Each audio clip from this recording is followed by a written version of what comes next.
오늘 하나님께서 우리에게 주신 말씀은 누가복음 21장 34절부터 36절까지의 말씀입니다. 우리 함께 이 말씀을 읽어 올립니다. 너희는 스스로 조심해서 방탕과 술 취함과 세상살이의 걱정으로 너희의 마음이 짓눌리지 않게 하고 또한 그날이 덫과 같이 너희에게 닥치지 않게 하여라. 그날은 온 땅에 사는 모든 사람에게 닥칠 것이다. 그러니 너희는 앞으로 일어날 이 모든 일을 능히 피하고 또 인자 앞에 설 수 있도록 기도하면서 늘 깨어 있어라. 아멘. 이 시간 깨어있기를 바라며 이 좋은 만남 교회에 모인 모든 여러분들께 아, 모든 분들께 하나님의 은혜와 사랑이 함께하기를 성부, 성자, 성령의 이름으로 축원합니다. 오늘은 누가복음 21장 34절, 36절 말씀을 가지고 늘 깨어있어라 라는 제목으로 여러분들과 말씀을 나누겠습니다. 이번엔 좀 읽어야 될 게 좀 많을 것 같아요.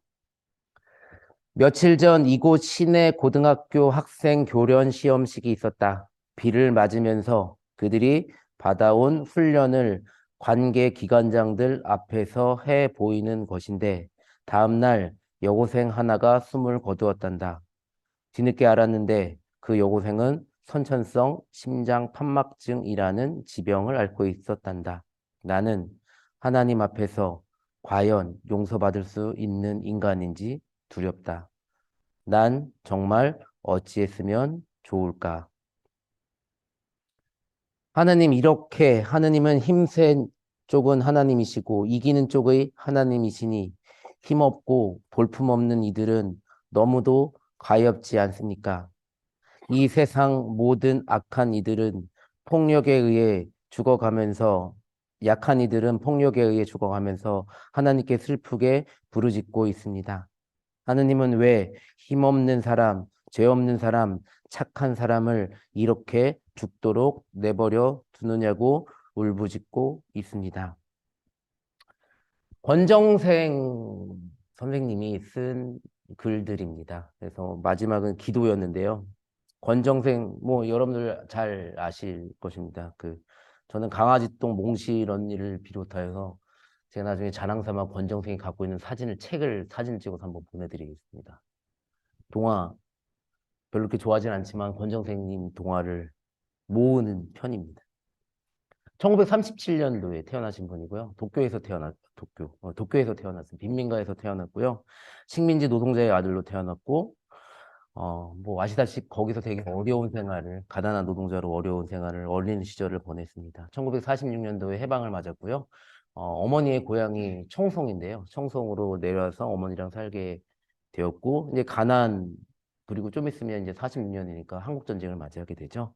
어려운 형편으로 초등학교도 겨우 어렵게 졸업을 했고, 여러 곳을 떠돌면서, 고구마 장수, 나무 장수, 임노동자, 그리고 외판원 같은 거, 이런 것들도 하면서 어렵게 성장을 했다고 합니다. 19살 때, 이제 그것 때문에 나중에 죽게 되긴 하지만 19살 폐 질환을 앓게 되고요. 그것 때문에 늑막염, 폐결핵, 나중에는 더 크게 커져서 신장 질환, 마지막 사망 원인은 이제 신장 질환 때문에 방광결핵 이런 것들로 되게 어려움을 당했고요. 1967년도 안동시 일직면에 있는 일직교회에 부속 이제 어떤 토담집으로 들어가서 우리가 이제 권정생 하면 잘 알고 있는 그 토담집 생활을 이제 하게 됩니다.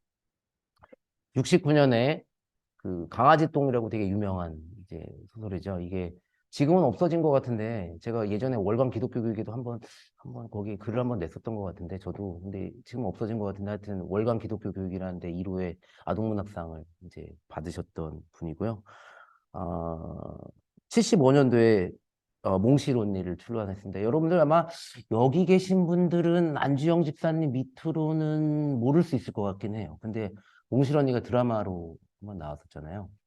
근데 사실 그 몽실 언니는 저기 검열을 되게 많이 당한.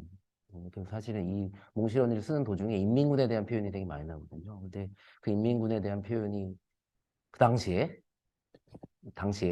검열 비슷한 걸 당해서 원래 이게 연재하던 건데요. 연재가 잠깐 끊기기도 하고 그러다가 나오고 저희가 이제 본 몽실 언니에는 동생의 명수도 달라지고 그런 표현들이 다 사라진 상태에서 우리가 이제 드라마를 그냥 한국 전쟁의 아픔 뭐 이런 거 정도로 이제 다루어지는 내용으로 알 거예요. 근데 여러분들 몽실 언니라는 거를 되게 보면요. 좀 약간 길긴 하지만 하여튼 나중에 한번 봐보면 권정생이 평화나 통일이나 이런 것들에 대해서 어떻게 생각하는지를 발견할 수 있는 책이기도 합니다. 이분이 이거 말고도 되게 많은 책들을 쓰셨죠. 하나님의 눈물 뭐 이런 책들을 쓰셨는데 이분은 인세가 수억 원 정도가 된다고 합니다. 그러니까 사실은 엄청나게 많이 팔린 책이잖아요. 많이 알고 있는 책이기도 하고. 근데 끝까지 그 일찍 토담집은 아니었지만 나중에도 손수 지은 건 손수 지었다고 알려져 있지만 여러 청년들하고 지은 조그만 집에서 이제 살다가 1917년에 2017년에 하나님의 부름을 받으셨습니다. 그리고 이분의 유언도 되게 유명한데요. 내가 쓴 모든 책은 주로 어린이들이 사서 읽는 것이니 여기서 나오는 인세를 어린이에게 되돌려주는 것이 마땅할 것이다. 만약에 관리하기 귀찮으면 한겨레 신문사에서 하고 있는 남북 어린이 어깨 동무에 맡기면 된다. 뭐 이게 2005년도에 쓴 유언이고요. 제 입금 통장이 정리되면 나머지는 북측 굶주리 있는 아이들에게 보내주세요. 제발 그만 싸우고 그만 미워하고 따뜻하게 통일이 되어 함께 살도록 해주십시오. 중동, 아프리카, 그리고 티벳 아이들은 앞으로 어떻게 하지요? 기도 많이 해주세요. 안녕히 계십시오. 아, 이게 두 번째로 쓴 유언입니다.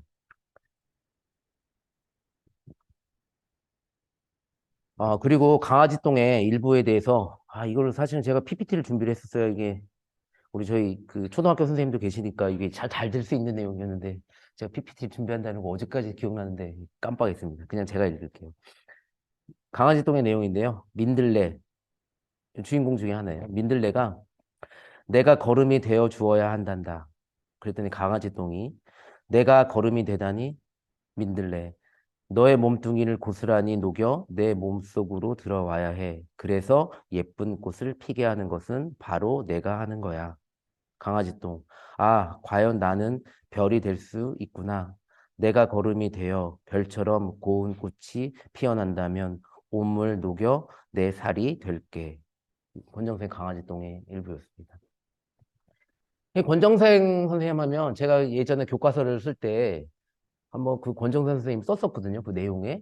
그래서 제가 이제 권정생에 대해서 좀뭐 진지하게 이제 공부도 하고 그랬었는데 이번에도 제가 교과서를 하나 쓰고 있는데 그 교과서에도 권정생 선생님 다시 쓰려고 합니다. 근데 권정생 선생님이 예전에 한번 그 유언에다 오늘 뺐는데요. 유언에다 환생 얘기를 한번 쓴 적이 있어요. 그 유언의 내용에 내가 다시 태어난다면 이 얘기가 있거든요. 근데 그거 썼다가 뭐 기독교인이 어떻게 환생 얘기를 하냐. 그래서 권정생은 좋은 예가 아니다. 이거 빼라. 막 그래가지고 그 검열하시는 분하고 검수하시는 분하고 엄청 싸웠거든요. 근데 제가 안 들었습니다. 그냥 억지로 밀어넣어가지고 했고요. 그래서 요번에 쓸 때는 권정생의 환생 얘기는 빼버렸습니다. 또 태클 당하기 싫어가지고 제가 비겁하게 그 뭐 별것도 아닌데 권정생의 일생과 삶을 생각해보면 그분의 삶을 생각해보면 그거가 이렇게 시비 걸 일은 아닌데 근데 결국은 결론도 그것도 아니었는데 환생 얘기가 아니었는데 어쨌든 그렇게 뺐습니다. 여기서 보는 것처럼 걸음이라는 얘기를 하잖아요. 이 걸음이라고 얘기한 게 되게 강아지 똥이라고 얘기하면 되게 불필요한 어떤 거라고 생각이 들잖아요. 근데 불필요한 어떤 거에게로부터도 우리가 무엇인가 의미를 찾으려고 했던 그 선생님의 뜻, 그리고 이분의 그 길어서 다 준비를 못 했는데요. 우리 보러 애국자를 되지 말라고 하는 시도 있어요. 애국자가 되면 한국 사회에서 애국자로 되면 어떤 일들을 해야 되냐? 전쟁 준비해야 되고요. 나가서 싸워야 되고요. 못 살게 굴어야 되고 이런 일들을 해야 되지 않겠냐라는 시도 있거든요. 권정 선생님 생각을 해보면 일생을 가난하게 살기도 했고요. 가난하게 살면서 모든 생명을 사랑하는 삶. 그리고 당신 돌아가시면 그 유언에도 그런 얘기를 했지만 자기가 돌보아야 되는 사람들이 그 우리나라의 가난한 사람들뿐만 아니라 다른 나라의 가난한 사람들까지도 얘기하는 이런 삶. 그리고 그거를 뭐 자기가 누릴 수 있음에도 불구하고 그것을 누리지 않고 그 가난한 토담집에서 계속해서 살면서 그런 일들 살아가는 것. 다른 생명의 아픔에 부끄러울 줄도 알았고요. 작은 것들을 사랑해야 된다라고 가르쳤고 그러한 삶들, 그러한 책임 있는 삶들을 살려고 노력했던 그 권정선 선생님 삶이 우리 그리스도인들에게 모범을 보이는 삶이 아닐까라고 생각해서 저는 되게 존경하는 분이십니다. 그분이 뭐 오늘 좀 얘기가 그렇지만 하나님 나라의 시민으로서 바른 삶, 그러니까 우리에게 모범을 보여주는 삶을 살았다라고 생각을 해봅니다. 그분이 우리가 토담집에서 살고 있는 삶이었지만 실제로는 그분은 어느 사람들보다 깨어 있었고요. 그분이 토담집에서 아무것도 안 할 수도 있지만 그냥 뭐 글만 쓴 사람이라 생각했지만 그 넓게는 외국에 있는 가난한 사람들까지 바라보고 깊게는 우리나라의 뭐 분단의 아픔도 얘기할 수 있었고요. 정말 깨어 있는 사람이 아닐까? 갇혀 있지만 깨어 있었던 사람 권정생이라는 그리스도인입니다. 그리고 제가 좋아하는 그 철학자입니다. 안나 아렌트.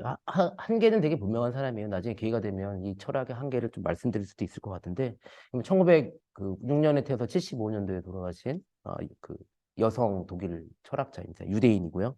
홀로코스트라고 그 나치에 의해서 어려움을 당했던 그 수용소에 끌려가서 어려움을 실제로 당했던 철학자입니다. 뭐 여러 철학자와 하이데거의 그 연회담으로도 되게 유명한 철학자인데요. 어쨌든 이분이 예루살렘의 아이만이라는 책이 되게 유명하죠. 아이만이라는 사람이 독일 사람인데 그 독일 제국의 독일 그 나치 정권에서 부역이 아니라 공무원이었죠. 그래서 이 유대인들을 어떻게 하면 잘 효과적으로 죽일 수 있을까를 연구한 그 독일의 공무원입니다. 그리고 그 사람은 끝까지 법정에서 예루살렘의 아이면이라는 이 책이 예루살렘에 강제로 이것은 사실은 유대인이 잘못한 거예요. 이스라엘에게 잘못한 일이거든요. 남의 나라에 살고 있었던 아이만을 정보부를 동원해가지고 몰래 끌고 나온 거거든요. 이거는 말도 안 되는 일이긴 하지만 이스라엘은 하는 거고요. 그래가지고 예루살렘에 끌고 와서 아이만을 재판을 하죠. 그래서 재판에서 나오는 내용들이 되게 되게 자극적입니다. 너 왜 그랬니? 라는 질문 있잖아요. 너 이렇게 사람 죽였니? 라는 질문도 있잖아요. 너 왜 이동식 사람 죽이는 기계까지 만들어가면서 유대인들 죽였니? 라고 얘기했을 때 이 사람이 한마디로 딱 얘기해요. 저는 공무원입니다. 되게 유명한 말이에요. 시키는 대로 했다라고 얘기하는 거고, 충실한 공무원이었다고 얘기를 해요. 이거, 되게 무섭고, 저도 사실은, 저는 이제 자살고니까 나라의 녹을 먹지는 않습니다. 근데 어쨌든 녹을 먹을 때는 이게 되게 나는 공무원스럽지 않은가. 우리나라에 공무원스럽다는 말 있잖아요.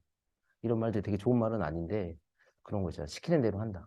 시키는 대로 했을 뿐이다. 이런 말. 그래서 이 사람이 했던 말 중에 되게 유명한 말이 있죠. 여러분들 지난번에 한 번 얘기했던 것 같은데 악의 평범성이라는 그 질문 그 어떤 이 핵심 그 철학적 용어입니다. 이 악의 그 평범성이라는 거 악이란 자신의 행동의 결과에 대한 진지한 생각을 하지 않음으로 나타날 수 있다.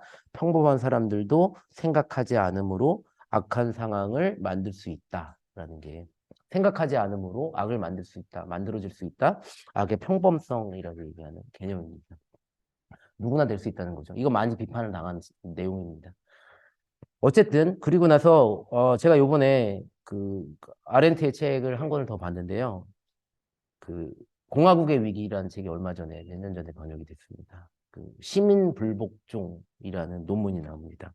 그 공화국의 위기라는 책에 보면 그 세 편의 논문이 나오는데요. 그 중간에 있는 그 논문이 시민 불복종이라고 얘기하는 그 내용입니다.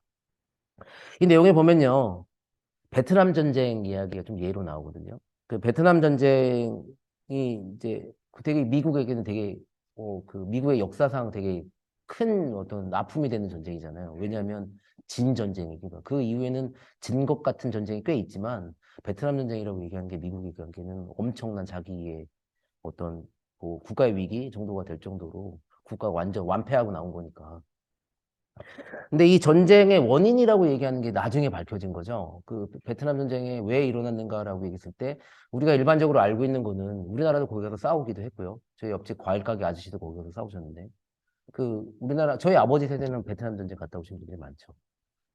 근데 거기서 싸웠는데 그 원인이 되게 우리가 그 당까지 아버지가 이제 전쟁에 나갈 때까지만 해도 되게 잘못 알고 있었던 내용이고 이미 우리는 이제 다 알고 있는 얘기긴 하지만 통킹만이라고 얘기하는 데서 베트남이 먼저 공격을 했다라고 얘기하고 그것을 방어하기 위해서 미국은 전쟁을 일으켜야 된다라고 이야기하는 논리를 만들었죠.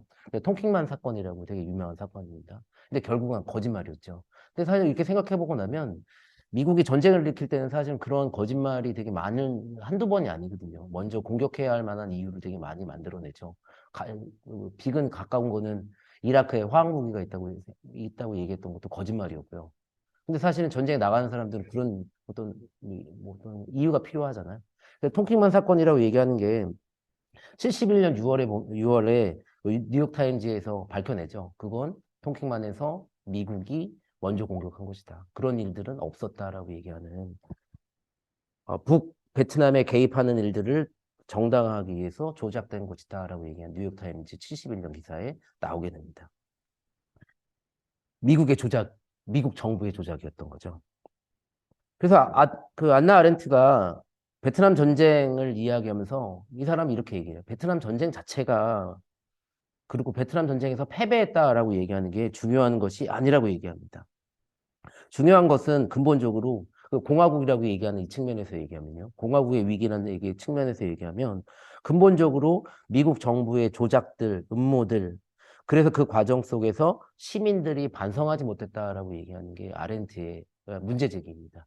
이건 좀 계속해서 얘기가 나오겠지만 아렌트는 좀 시민한테 과한 뭐랄까요? 요구를 해요. 이게 되게 계속해서 비판을 당하는 부분이에요. 아까 얘기한 깨워야 된다라고 얘기한 것 좀 비판을 당할 부분이기도 하지만 어쨌든 반성하지 못하고 있었고 그거로 인해서 이런 일들이 일어나는 게 아닐까라고 얘기하는 거죠. 근데 아렌트의 생각은 시민들이 반성해야 되고 불복종을 해야 되는데 불복종했죠. 하긴 했지만 이때 이게 이제 제대로 발동되지는 않은 거죠. 그러고 나서 우리가 불복종이라는 단어를 얘기할 때는 늘 함께 생각해야 되는 게 양심이거든요. 그렇죠. 우리가 불복종할 땐 양심이라는 단어가 이제 근거로 다가오잖아요. 근데 양심에 비춰봤을 때 불복종해야 한다. 이렇게 얘기를 할 텐데, 아나 아렌트는 또 이 양심에 대해서도 시비를 겁니다. 어떻게 시비를 거냐면, 시대의 문제에 대해서 많은 경우, 우리도 그렇잖아요. 우리도 신학적으로 얘기할 때나 종교적으로 얘기할 때, 우리는 하나님의 뜻이란 말을 갖다 붙이긴 하겠지만, 많은 경우 바깥에서 이야기할 때, 어떤 노동자가 어려움을 받을 때, 가난한 사람들이 어려움을 받을 때, 너 양심 없냐? 이렇게 얘기를 하잖아요. 그런 양심에 대한 이야기를 할 텐데 아렌트는 이 양심에 대해서 의심을 하거든요. 근데 의심이 말이 돼요. 이 아렌트의 그 양심에 대한 의심은 사실 칸트까지도 올라가긴 하는데요. 칸트까지 가지 않더라도 시민이 불복종하는 거 있잖아요. 시민이 불복종하는 것은 그냥 단순한 개인의 불복종이 아니라 시민들이 불복종할 때는 양심만 가지고 가면 얘기하면 안 된다라고 얘기를 해요. 이 얘기 뭔 말이냐면 자주 저도 학교에서 이런 말 많이 듣거든요, 아이들이. 뭐 아이들끼리 좀 이렇게 안 좋은 일이 있거나 어느 일이 있을 때 너네 왜 그래? 뭐 얘기했니? 그러면 팩트에 대한 체크할 때 양심을 걸고 얘기할게요라는 얘기를 하거든요. 그래서 내 양심에 비추었을 때 뭐 이런 얘기를 하죠. 그런데 양심이 가지고 있는 문제가 제가 들어보니 양심이 다 같지 않더라고요. 이게 여기서 칸트가 나오는 부분이죠. 내가 하고 있는 내가 어떤 일들을 할 때의 기준이라고 얘기하는 게 보편적 판단의 기준과 맞아 들어가느냐라고 얘기할 때 애매모호한 게 내 양심과 저 사람의 양심이 다를 수 있다라고 얘기하는 거 있잖아요. 그래서 애들이 양심을 건다라고 얘기할 때 도대체 얘 양심을 걸어야 돼, 제 양심을 걸어야 돼라고 얘기하는 문제가 생기거든요. 많은 대립에서 서로들 양심에 대한 이야기를 하는데 그 양심을 건 게 서로 간에 거짓이 아닌 것 같은 느낌이 들 때도 있어요. 아, 얘도 맞는 얘기인 것 같은데, 쟤도 맞는 얘기인 것 같은데, 이럴 때가 생각보다 많다는 거죠. 그럼 도대체 이 양심을 건다라고 얘기하는 거, 이게 도대체 뭘까라고 얘기하는 이 질문을 합니다. 뭐, 여러분 다 기억나시겠지만, 내 장모는 누구한테 10원 한 장 피해를 준 적이 없다라고 얘기할 때, 그분은 분명히 양심을 걸고 얘기했거든요. 양심을 건다라는 단어가 썼는지 안 썼는지 제가 이제 팩트를 찾아보진 않았는데 그 팩트는 사실이에요. 내 장모는 10원 한 장 남에게 폐를 끼치지 않고 뭐 이제 뭐 조사나 이런 건 좀 틀릴 수 있겠지만 그렇게 그분도 제가 솔직하게 다 믿고 들어갈게요. 믿고 들어갈게요. 양심 걸었을 거예요 아마. 근데 그러고 나면 도대체 저 사람의 양심이 맞는 건지 아마 요번에 판결을 보니 그 사람의 양심에 문제가 있었든지 그분의 팩트에 문제가 장모에 대한 팩트에 문제가 있었든지 하여튼 팩트에 문제가 있었던 것 같은데 아주 순수하게 보면요. 그러면 양심 걸고 얘기한 걸 거예요. 그렇게 얘기하고 나면 양심을 건다라고 얘기하는 게 이게 그렇게 적절해 보이진 않는 거 있잖아요. 우리 양심을 걸고 나가자. 박근혜 퇴진시 때 한 분들 다 해봤잖아요. 우리 양심 있는 시민들은 뭐 어쩌고 하면 다 나가면, 어쩌고 하면 안 돼요. 그거 뭐 잘한 거니까 그렇게 얘기하면 안 되지만, 양심 얘기했었거든요. 근데 양심이 쉽지 않더라고요. 근데 여기서 폭력이 일어나는 거죠. 어떤 폭력이 일어나는지 지금도 얘기했지만, 자기의 양심이 옳다라고 얘기한 사람이 힘이 있을 경우 있잖아요. 검사의 양심이 옳다라고 얘기하는 검사들 있잖아요. 근데 그 사람이 그 양심이라고 얘기하는 게 너무 개인적이고 주관적일 때 있잖아요. 아니면 법 안에만 있을 때의 양심이라는 걸 얘기할 때도 이거 되게 위험하잖아요. 진짜 그래 농담 삼아서 그 법조하는 사람들한테 가끔 저도 학교에 학칙이 있는데 그 한번 학교에서 아이들한테 너네 이제 한번 법대로 한번 해볼까? 학칙대로 한번 해볼까라는 얘기 농담 삼아 해보거든요. 그러면 다 꼬려내잖아요. 그 양심이라고 얘기하는 거 생각보다 쉽지 않아요. 그러니까 아렌트가 얘기를 하는 거죠. 근데 여기서부터 아렌트가 비판을 많이 당하긴 하지만 아렌트는 시민들이 불복종하는 것, 그러니까 시민 불복종은 현실적으로 고귀한 양심에서 출발하더라도 그것을 변호하고 지키려면 집단의 동의와 지지가 필요하다라고 얘기합니다. 이렇게 얘기하니까 아렌트 비판당할 부분이 많은 것 같아요. 양심이라고 얘기하더라도 그것을 변호하려면은 집단이라고 얘기하는 동의와 지지가 필요하다라고 얘기하는 거죠. 근데 사실 이 부분을 좀 검사 집단이 들었으면 시민이 지금 하고 있는 그분들의 양심에 대해서 동의하고 지지하는지는 잘 모르겠어요. 생태운동, 동성애, 장애인 이동권 투쟁, 양심적 병역 거부. 이것이 그냥 불복종이라고 얘기할 수 있잖아요. 근데 이 불복종이긴 한데요. 이 불복종이라고 얘기하는 개인의 불복종이 시민의 불복종까지 나아가려면 개인의 사적 실천을 넘어서 공공의 영역으로 나아가야 된다라고 얘기하는 아렌트의 이야기입니다. 이건 비판을 나갈 수 있는 부분 되게 많은데 어쨌든 비판을 그만두고 시민 근데 여기서 얘기해야 될 부분이 시민의 불복종과 집단 행동이라고 얘기하는 걸 구별하기 어렵다는 측면에서 이 조금 정말 어려운 점은 있습니다. 근데 그때 책에 보면요, 그 공화국의 위기에 보면 어, 그 토크빌이라고 얘기하는 프랑스 혁명 당시에 그 정치 철학자, 19세기 정치 철학자가 있는데 소수에 해당하는 시민들은 먼저 자신의 수적인 힘을 보여주기 위해 또한 다수의 도덕적 힘을 감소시키기 위해 연합한다라는 이렇게 토크벨의 이야기를 하는데 그러니까 결국은 개인의 불복종이라고 얘기하는 게 시민의 불복종이 되려면 다수성이라고 얘기하는 것들을 가져야 된다. 다수성을 갖고 있기 위해서는 그냥 공공의 영역으로 나아가야 된다. 이렇게 얘기합니다. 아렌트가 좀 불편하면서도 다시 시민 불복종을 이야기하는 이유가 있습니다. 아렌트가 이렇게 얘기하거든요. 국가의 기존 제도들이 적절히 기능하지 못하고 그 권위가 힘을 상실했을 때 위기는 분명히 다가온다. 이러한 위기는 자발적 결사를 시민 불복종으로 바꾸어 놓고 반대를 저항으로 변경했을 때 나타났다. 이렇게 시민 불복종이라고 얘기하는 운동이 필요하다라고 얘기하는 아렌트의 이야기죠. 국가가 제대로 기능하지 못할 때 시민들은 대체로 두 가지 반응을 보입니다. 하나는 시민이 시민으로 기능하지 못하고 그것이 이제 권력을 가진 사람들의 거짓에 의해서든지 아니면 자포자기에 의해서든지 복종, 순종을 하게 된다는 거죠. 근데 자세히 생각해 보면 이런 것은 복종, 순종이 아니라 어떻게 생각하면 노예적 시민이라고 얘기하는 게 더 나을 것 같고요. 시민이라고 얘기하는 공화국의 시민의 역할, 뭐 이런 걸 생각해 볼 때 그건 시민이 아니라 그냥 노예인 거죠. 책임 있는 사람들의 삶이 아니고. 다른 하나는 시민이 무엇인지 묻고 실천하려고 하는 사람들도 있다라는 거죠. 시민의 역할, 공화국에서 시민의 역할이라는 것을 생각하고 그것이 무엇인지 묻고 거짓을 깨닫고 진실을 알기 위해 노력할 것이고 정치적 영역으로 시민은 사실 정치적이니까 정치적 영역으로 나아가게 될 것이다. 이렇게 두 가지 정도를 생각할 수 있겠죠. 정치적 의미에서 참 시민은 일반적인 상황에서는 개인적 양심으로만 살아가기에 충분합니다. 하지만 위기 상황이 오면 오늘날 저는 우리 한국 사회를 공화국의 위기라고 생각을 하거든요. 이 공화국의 위기가 되면 시민은 공공의 영역으로 나아가야 합니다. 그리고 다른 시민과 연대하여서 집단적 양심이라고 얘기하는 시민 불복종으로 나아가야 된다. 그리고 이루어야 된다라는 말씀입니다. 공화국의 위기, 권력을 갖기 위해 유지하기 위해 프레임을 만들며 거짓말하는 이들, 또한 깨어있지 않은 시민, 불복종이 불가능한 공화국, 아렌트가 생각하는 공화국의 위기입니다. 이 공화국이 미국의 공화당을 얘기하는 건 아닌 거예요. 지금 박정희 공화당 이런 생각하시면 안 돼요. 진짜 공화국을 얘기하는 거예요. 시민과 국민의 주인이. 올바른 국가공화국으로서의 시민이 되려면 자신의 양심에 민감해야 하고 권력의 거짓, 프레임 이런 것들을 깨달아야 되고 이웃에 민감해야 되고 이해하고 연대하는 불복종을 해야 된다라는 말씀입니다. 오늘 깨어있어라라는 말씀을 원래는 이 설교 제목을 준비한 거는 어떤 찬양이 갑자기 생각이 나서 일어나라 빛을 발하라 아시죠? 이사야의 그게 갑자기 생각이 나서 이렇게 준비를 한 거거든요. 이거랑 근데 맥락은 전혀 안 맞는데 이제 깨어있어라는 말이 생각이 나서 이렇게 준비하게 됐습니다. 그러고 나니까 깨어있어라라고 얘기하는 게 성경 구절에 몇 번 나오더라고요. 여러분 다 외우라고 그랬는데 외우셨는지 잘 모르겠어요. 누가복음에 나오는 제가 가장 좋아하는 성경 구절이 있다고. 내가 몇 번을 얘기해도 안 되는 거 있어요. 그 4장 18절 되게 좋아한다고 말씀드렸죠. 왠지도 말씀드렸는데 기억나세요? 생일이 4월 18일이라고요.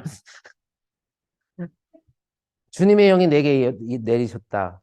주님께서 내게 기름을 부으셔서 가난한 사람에게 기쁜 소식을 전하게 하셨다. 주님께서 나를 보내셔서 포로된 사람들에게 해방을 선포하고 눈먼 사람들에게 눈뜸을 선포하고 억눌린 사람들을 풀어주고 주님의 은혜를 선포하게 하셨다라는 누가복음 4장 18절, 19절 말씀입니다.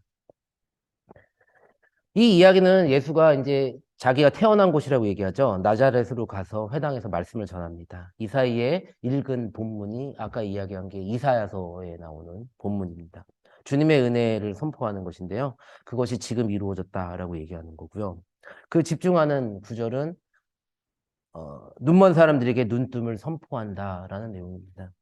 이게 사실은 물리적으로 정말 눈뜬 사람이, 그러니까 이거 약간 그 설교학에서는요, 너무 성경에 있는 구절을 너무 오버해서 해석하지 말라고 얘기하거든요. 의미를 담아서 얘기하지 말라 그러는데, 이거 되게 조심하면서 얘기하는 건 그냥 시각장애인에 대한 이야기가 일 수도 있다는 생각은 해요. 예수님이 성경 말씀에 보니까 정말 그 앉은 자를 일으키고 눈먼 사람을 눈뜨게 하고 그랬으니 진짜 그럴 수도 있는데, 다시 한번 생각해 보면 눈먼 사람들의 눈뜨게 한다라고 얘기하는 것, 뭐 오늘 본문하고도 연결해서 나중에 얘기하겠지만 로마 제국의 식민지 시대를 살고 있는 사람들이잖아요. 로마 그 유대교인들이 유대인들 유대교의 종교적 지도자들이라고 얘기하는 사람들이 종교적 어떤 종교적 억압이라든지 이런 걸 생각해 볼 때, 그런 종교적 지형을 생각해 봤을 땐 눈먼 사람들이라고 얘기한 사람은 한 번쯤 시각장애인이라고 생각하는 걸 좀 넘어설 필요가 있을 거라는 생각이 들어요. 그 당시에 눈먼 사람들이란 무엇일까라고 얘기하면 역시 종교적 거짓, 로마 제국의 식민지의 거짓, 그 프레임에 빠져 있는 사람들이 아닐까라고 생각하는 거죠. 예수는 바로 이러한 눈먼 사람들을 눈뜨게 하는 것이 주님의 해가 된다. 주님의 해가 이루어지는 것이다라고 얘기하지 않을까라는 말씀입니다. 두 번째 깨어있어라라는 말씀이 들어온 게 마태복음 26장 36절로 41절 말씀입니다. 이 이야기는 올리브산의 기도, 겟세마네의 기도로 여러분들에게 잘 알려진 말씀입니다. 예수님이 이제 자기의 죽음을 이제 알게 되죠. 깨닫게 되죠. 근데 사실 모른다는 게 말이 안 돼요. 이건 사실 예수님 모를 수가 없어요. 근데 사실은요, 저도 이걸 인터넷으로 이렇게 되잖아요. 근데 가끔 박성중 목사 검색하거든요. 근데 설교가 올라오잖아요. 근데, 저의 죽음을 예감할 때가 있습니다. 죽음까지는 아니지만, 너 그러다 큰일 나. 하면서 자기 검열 들어가고 막 이러거든요. 근데 예수님처럼 하고 다니면, 사실 그렇지 않겠어요? 예수님의 이야기하는 것들을 가지고, 그 이야기들 있잖아요. 그대로 팩트의 이야기를 가지고, 사람들 한 3천만 명 모아놓고 한번 제가 광화문에서 한번 얘기해 볼까요? 털어 먼지 안 나는 사람 없다고요. 하여튼 그렇게 될 거예요. 예수님도 죽음을 직감하는 게 사실이라고 생각해요. 이게 뭐 대단한 예지력이 있는 게 아니라, 그러고 돌아다녔으면 정말 죽을 거라고 생각은 해야죠. 그게 상식이죠.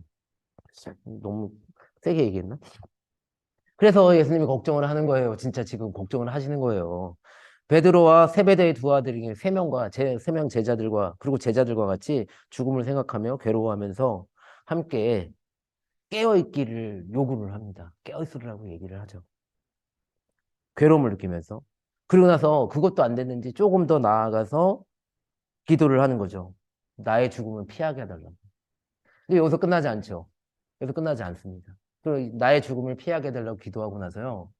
그리고 나서 다만 하나님의 뜻대로 하소서라고 얘기를 하죠. 근데 제가 한 20년, 15년 전쯤에 한번 설교를 한 것 같은데 이 간격이라고 얘기하는 제목으로 기도를 한 적이 있었거든요. 아니, 제목으로 설교를 한 적이 있었는데 성경에 보면 이게 너무 짧게 나와요. 그게 뭔 말이냐면 기도하라고 얘기하고 나서 나의 죽음을, 나의 십자가를 피하게 해달라라고 얘기하고 다만 주의 뜻대로 하소서가 이렇게 성경 구절에 딱 붙어 있거든요. 정말 붙어 있을까요? 에이, 나 아니요. 저는 예수님이 인간적이라고 얘기할 때 이럴 때 한번 발견하는 건데 이 간격이 엄청나게 길 것 같아요. 주의 뜻대로 하소서라고 얘기하는 거 있잖아요. 자기가 이제 죽음을 받아들이겠다라고 얘기하는 거 그 간격이 엄청날 거라고 생각해요. 이거는 제자들 편들어 주는 거예요. 이제 좀 있으면 제자들이 자야 되거든요. 그렇잖아요. 제자들이 자야 되잖아요. 이제 좀 있으면 잘 거예요. 예수님 분노할 거거든요. 근데 화를 낼 거예요. 그러면 제자들에게 잘 틈을 줘야 돼요. 그냥 제가 상상한 거예요. 그러니까 사실 이 죽음이라고 예수님이 당신이 하고 다니는 일들을 생각해보고 이게 죽을 거라는 것을 알고 주의 뜻대로 하소서라고 얘기하는 이 기도를 하고 나서 봤죠? 그 자기의 괴로움, 아픔이라는 게 이게 죽는다는 것을 아프다고 얘기한 거에다가 또 하나님의 뜻을 받아들여야 된다는 아픔이라고 얘기하는 게 있을 것 같은데 그러고 나서 어떤 간격이 있은 후에 제자들을 만났더니 역시 제자들이 잠들어요. 그랬더니 예수님이 한시도 깨어있지 못하냐. 좀 깨어서 기도해라. 라고 얘기하는. 제자들은 좀 미난 것 같기도 하고, 예수님이 그렇게 돌아다니면 자기가 자기 검열이 걸려서 예수님이 겁을 드셨는지 잘 모르겠지만, 제자들은 거기에 따라다니면서는 겁을 내지 않았나 봐요. 그러니까 돌아다니면서 같이 으쌰으쌰 하는 거 정도는, 아, 난 주동자 아니야. 뭐 이 정도인지 모르겠지만, 제자들은 잠드네요. 예수님은 선동을 해서 그런지 선동죄로 좀 두려워하고요. 좀 두려워한 게 아니라 죽을 것 같다. 라고 얘기하고. 제자들이 육체적으로 잠든 건 분명하고요. 동산이라고 얘기하거든요. 성지순례 가보니까 거기 올라가 뭐 육체적으로 힘들 만한 곳은 아니더라고요. 네, 그리고 동산이에요, 동산. 말 그대로 우리는 이제 겟세마네 동산 산 뭐 이렇게 얘기해서 거기 올라가면 어떻게 죽을 것처럼 이렇게 힘들고 뭐그 제주도에 정말 한 400m 되는 다랑시 오름 같은 거 생각할지 모르겠는데 그렇지 않습니다.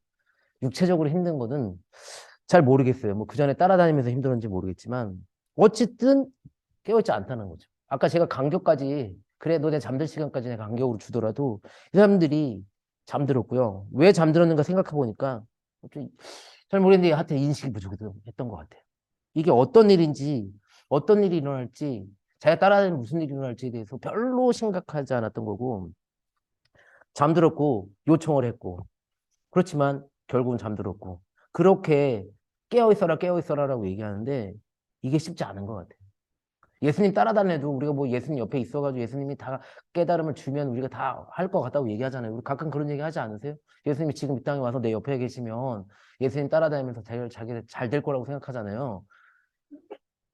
자기의 죽기를 고민하며 하나님의 뜻으로 받아들이는 그 잠깐의 간격에도 우린 잠들 거라는 생각이 들어요. 그러니까 이거 예수님 문제뿐만은 아닌 것 같아요. 우리의 깨어있음에 대한 이야기이지 않을까라는 생각을 하는 거죠. 그리고 마지막 오늘 본문의 이야기입니다. 누가복음 21장 34절로 36절 말씀. 종말의 때에 대한 예언이고요. 이제 종말이 다가올 것이고 여기 보니까 방탕과 술 취함과 세상살이의 걱정으로 너희의 마음이 짓눌리지 않게라고 어, 이 본문이 아마 그 술 먹지 말라는 본문일 것 같기도 한데요. 술 마시지 말라는 본문이기도 할 것 같은데요. 이 맥락을 보시면 알겠죠? 술 취하지 말라는 얘기가 아니라 술 먹지 말라는 얘기가 아니죠. 오늘 우리의 일생이라고 이야기하는 그 고통이라고 얘기하는 거에 짓눌려서 깨달아야 하는 행동들에 대해서 시민으로서 살아가는 거에 대해서 그렇잖아요. 저도 그래요. 저도 그래요. 여기 좀 조심해야 되는 부분이네요. 근데 시민으로서 살아가기 너무 힘들 때 있거든요. 이 어떻게 맨정신으로 살아가냐라고 얘기하는 말을 지난주에 엊그저께 제 친구들 만나서 듣고 왔는데요. 이 시대에 맨정신으로 살아가는 건 너무 어렵다라는 얘기를 하는데 그렇게 얘기하고 나니까 무슨 말인지 알 것 같아요. 세상살이의 걱정이라고 얘기하는 게 방탕과 술 취함 이런 내용들이겠죠. 잘했다는 건 아닌데요. 어쨌든 그런 거죠. 종말이 다가올 것이기 때문에 정말 깨어 있어야 되고 일어난 일들을 피할 수 있도록 그리고 마지막 때 부끄럽지 않도록 깨어 있으라라고 예수님께서 요청을 하십니다. 눈먼 자들의 눈뜸 깨어 있으라는 요청은 되게 분명합니다. 하나는 종교적 요청이고요. 자신들을 따르는 것만이 옳다라고 거짓을 말하는 종교 지도자들은 여전히 있고요. 뭐 얼마 전에 정광훈 씨가 미국의 뭐 로비스트를 뭐 이런 얘기도 나오던데요. 뭐 종교 지도자들의 거짓이라고 얘기하는 거예요. 깨어 있어야 합니다. 그 사람들의 억지라고 얘기하는 게 여전히 통한다는 게 너무 웃기지만 어쨌든 우리는 깨어 있어야 되고요. 하나는 정치적인 요청입니다. 로마 제국의 식민지 백성의 차별과 억압 역시도 계속될 것이고 그러니 깨어 있어야 되고 우리가 잘 알고 있는 팍스 로마나 로마에 의한 평화라는 거짓 식민지 착취의 본질에도 깨어 있어야 된다라고 얘기하는 겁니다. 오늘 우리의 공화국입니다. 코로나 우리는 종종 자주 우한 중국발 코로나라는 명칭을 사용을 합니다. 일부는 아직도 그걸 되게 우리한테 그 프레임을 강요하죠. 코로나라는 말보다 그 사람들은 중국발 우한이란 말들을 더 중요하다고 얘기합니다. 중국 프레임이죠. 중국 프레임을 거는 이유가 있겠죠. 중국 프레임을 걸고 나면 반중국 정서에 중국에 대한 반대 정서에 기대어서 뭔가를 숨기고 있는 거죠. 뭔가를 감추고 있는 이 프레임이라고 얘기하는데 있다라는 거죠. 이태원 참사도 좀 얘기해야 될 것 같아요. 여전히 일부는 헬로윈 참사라고 이야기를 하죠. 헬로윈 참사라고 이야기하는 이유가 뭘까라는 생각을 가끔 하거든요. 헬로윈 참사라고 얘기하면 헬로윈을 생각하게 되잖아요. 헬로윈 하면 또 이교도 얘기해야 되고요. 거기 뭐 반기독교 얘기해야 되고요. 그럼 결국은 책임이 누구냐? 국가의 책임은 아니라고 얘기하는 거죠. 거기 지켜야 될 사람들, 공권력이 부재했던 사실들을 감추려고 하는 거고요. 그런 사람들은 아마 그런 사람들의 면모, 할로윈 축제라는 단어를 끝까지 할로윈 참사라는 단어들 쓰는 사람들의 댓글 찾아다니면 제가 말씀드린 게 무슨 말씀인지 알 것 같아요. 거기서 간 사람들의 책임을 묻고 싶은 사람이지 공권력의 부재를 책임을 묻고 싶은 사람들은 아닌 경우가 많거든요. 그리고 여전히 사용하죠. 한번 시비 한번 걸까요? 할로윈 축제라고 얘기하는 사람은 제대로 한번 시비 걸어볼게요, 제가. 그 사람들 바보들이에요. 왜냐면 그 로마자 표기법에 보면 할로윈 아니고 헬로윈이에요. 헬러윈이에요. 그러니까 사실 찾아보지도 않고 그냥 할로윈이라고 그냥 하는 말이고요. 할로윈 아니거든요. 헬로윈이거든요. 헬로윈이거든요. 근데 사실은 이태원 참사입니다. 공권력이 부재해서 또 일어난 일입니다. 그걸 감추고 있는 거죠. 경제 위기도 한번 얘기해야 되죠. CNN의 기사에 보니까 한국 사상 최대의 무역 적자 기록이라고 얘기하고 있습니다. 왜 무역 적자 얼마나 심각한지 우리 잘 모르잖아요. 그 얘기하지 않죠. 그리고 그 이유가 에너지 문제였다. 에너지 그 전쟁과 에너지 문제. 아까 안 집사님도 얘기하셨지만, 근데 그게 근본 문제가 아니라는 걸 우리 또 알고 있잖아요. 그게 근본 문제가 아니라는 걸 다 알고 있는데. 그리고 우리한테 이렇게 얘기하죠. 요즘에 경제 위기할 때 누구한테 절약해라라고 얘기했어요. 이거 옛날에 많이 들었던 말 아닌가요? 옛날 군부 정권 때 절약해라 뭐 이런 말들을 너무 많이 들었는데 이게 사실 거짓말이잖아요. 거짓말. 우리 프레임을 씌우는 거잖아요. 그 프레임의 내용은 뭐예요? 니들이 과소비해서잖아요. 이건 아니거든요. 무역적자의 이유가 니들이 과소비해가 아니거든요. 아르헨티나가 봤을 때 공화국이라고 얘기한 그게 오늘날 그대로 이루어지는 것 같아요. 베트남 전쟁 말고도 아르헨티나는 여러 가지 얘기를 하는데 미국인 전체를 전쟁으로 끌어들이기 위해 프레임을 만들고 프레임에 걸려 넘어졌을 때 거기 가지고 그 홀리워라고 거룩한 전쟁이라고 생각하고 전쟁에 참여했던 많은 젊은 18, 19, 20살짜리 아이들 생각해보면 안타까운 것은 하나님 나라 위기도 좀 얘기해봐야 될 것 같아요. 기독교가 타락했다는 거죠. 하나님의 나라의 위기입니다. 동성애 축제 그 축복 기도로 해서 2년 정직받았던 목사님 우리 교회는 다 알고 계시죠? 그 목사님이 계신데 얼마 전에 교단에 재신 신청을 했습니다. 정직을 원래 이분이 받아들이려고 했다고 얘기합니다. 그런데 최근에 감리교 내에 있는 반동성애 성향 목회자들 교인들이 추가로 자신을 고발하겠다라고 내용 증명을 보냈다고 합니다. 그래서 이거 안 되겠다라고 생각해서 재심 원래 그냥 받아들이려고 했는데 재심 청구를 했다라고 얘기를 하더라고요. 얼마 전에 여러분들 그 뉴스 봐서 알겠지만 동성 배우자도 건강보험 피부양 자격이 있다라고 판결을 했습니다. 물론 이제 그 판결을 다 읽어보면요. 동성애를 부부로 인정하겠다는 뜻은 아니에요. 하지만 사회가 조금씩 변한다는 거죠. 동성애 배우자들도 이거 되게 오래 싸우긴 했더라고요. 내용을 보니까. 근데 동성애 배우자도 건강보험 피부양자로 받아들일 수 있는 걸로 시민이 바뀌었다라고 얘기하는 거죠.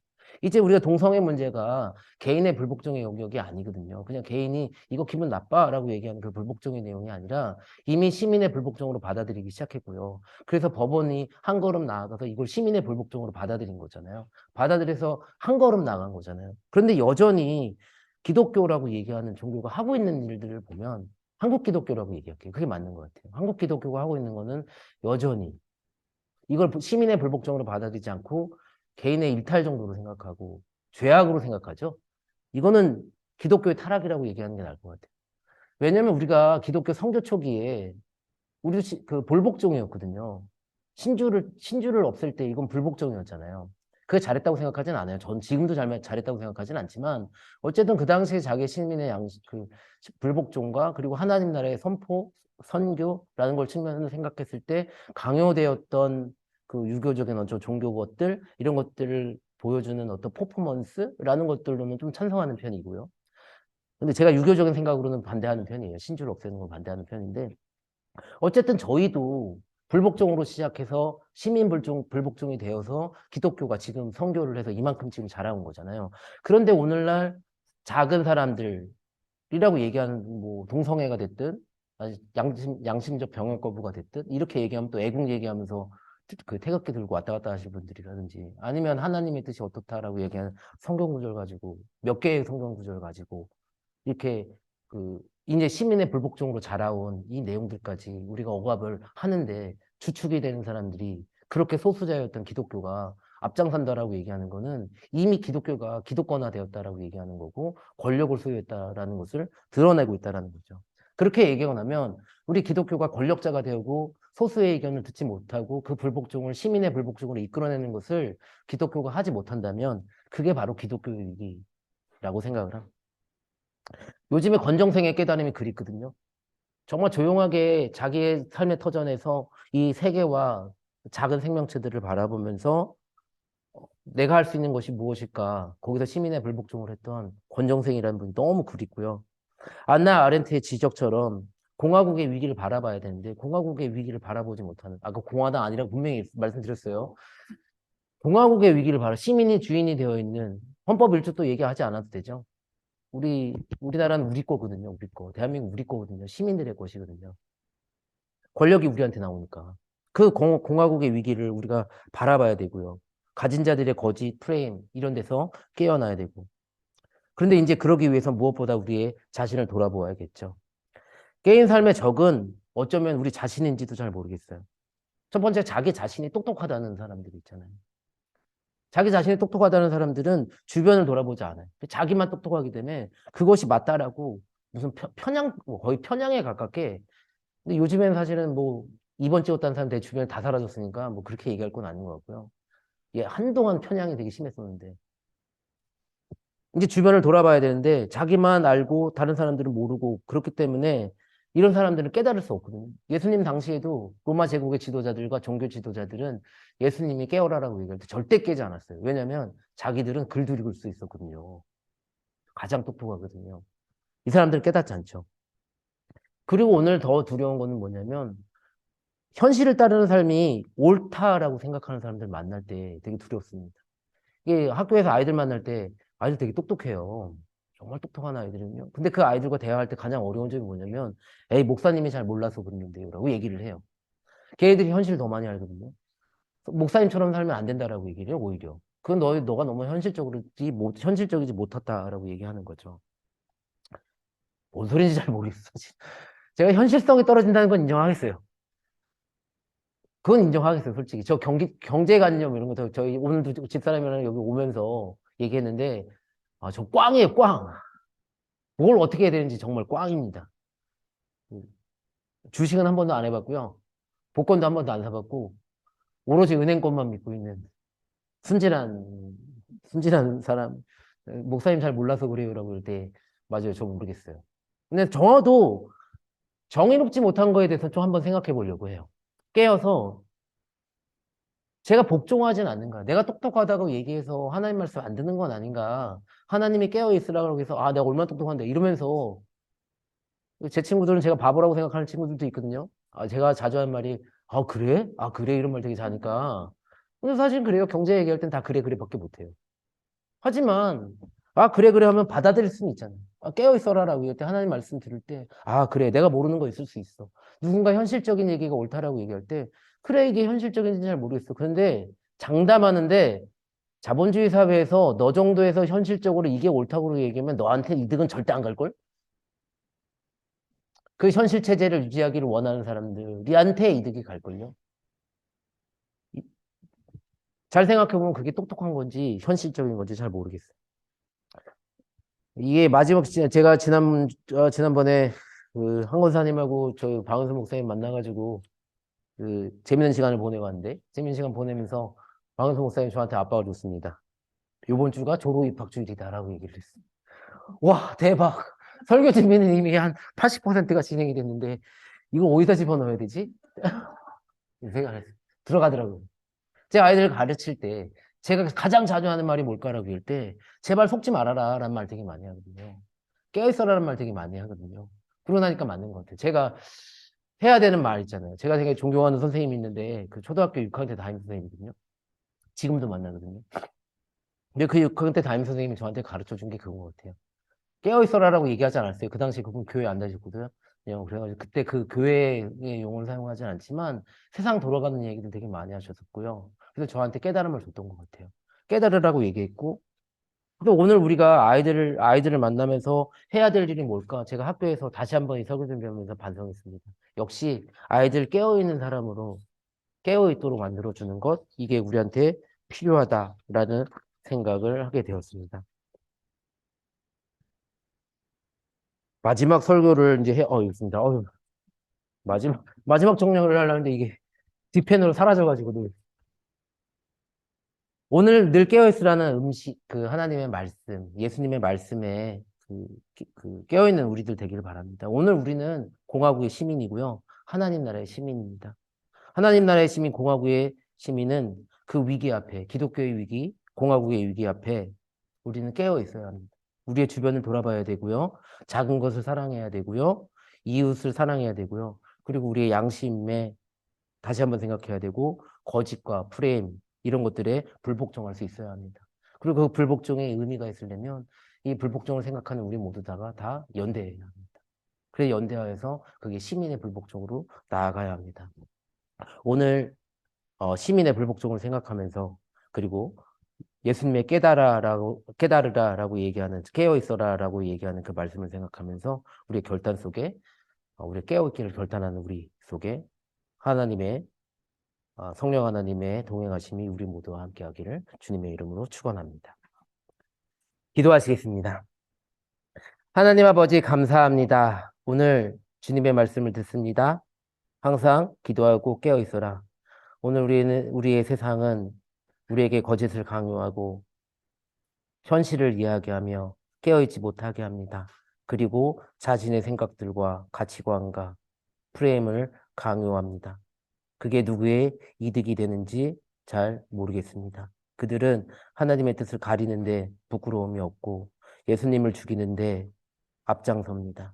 오늘 우리 그리스도인 하나님의 나라의 시민 그리고 공화국의 시민인 우리들 항상 깨어있을 수 있도록 하여 주시고 기도할 수 있도록 하여 주시고 공화국의 위기 앞에 불복종할 수 있도록 하여 주시고 그래야 연대할 수 있도록 하여 주시고 그래야 해서 하나님 나라 건설할 수 있는 우리들 되게 하여 주시고 하나님 보기에 아름다운 공화국의 시민들의 삶이 되게 하여 주시옵소서.